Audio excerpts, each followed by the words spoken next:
20 هەزاری هەموو ساڵێک بە ڕۆژی خۆشگوزارانی لە جیهاندا دیاری کراوە. لەو چوارچێوێژدا دەزگای پەرەپێدان و بەردەوامی بە خۆشگوزارانی سەر بە نەتەوەیەکگرتووەکان لە نوێترین راپۆرتیدا دانیشتوانی نەرویجی بە خۆشگوزەرانترین هاوڵاتی لە جیهاندا بۆ ساڵی 2017 دیاری کردو، دانیشتوانی سووریا و یەمەنیشی بە بەدبەختترین هاوڵاتی دیاری کردووە. بە پێی ڕزبەندیەکە لە دوای نەرویج هەرێک لە دانیمارک و ئایسلەندا و فینلەندا و هۆڵەندا و کەنەدا و نیوزیلەندا و ئوسترالیا و سوید دانیشتوانەکان بە خۆشگوزەرانترین هاوڵاتی دیاری کراون.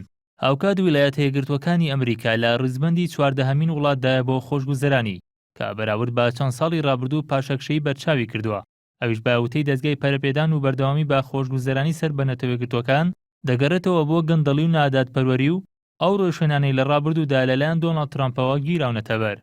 لە کۆی 155 وڵات سوودانی باشوور و لیبریا و تەنزانیا و کۆماری ئەفریقیا دەکەونە کۆتایی ڕزبەندی خۆشبەختەکان و سەرەتای وڵاتانەوە کە لەلایەن دەستگاکەوە بە وڵاتە بەدبەختەکان ناوبراون. هەرچەندە عێراق خاوەنی سامانێکی سروشتی زۆرە و لەسەر ئاستی گیان لە ڕووی سامانەکەی لە پلەی نوێمدا دێت، بەڵام لە ڕزبەندیەکەدا بە 122هەمین وڵاتی گیان دیاری کراوە و بە 14هەمین وڵاتی عەرەبیش دیاری کراوە. تەنیا 33 وڵات لە دوای عێراقەوە هەن کە دانیشتوانەکانیان لە وڵاتانی عێراق بەدبەختتر بن.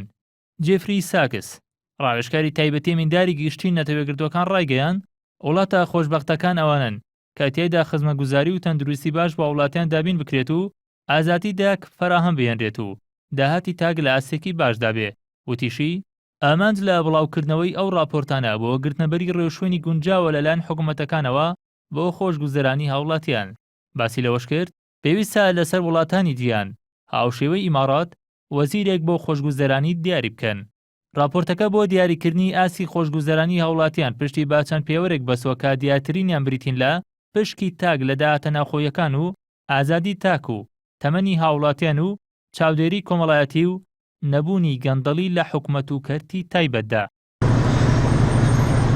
لێرەدا پرسیارەکە ئەوەیە ئەگەر کورد خاوەنی دەوڵەتێکی سربەخۆ بووایە لەم دۆخەی ئێستادا ئایا لە کام ئاستی ڕزبەندیەکەدا دەبوو؟ بەرهەم ساڵح، NRT.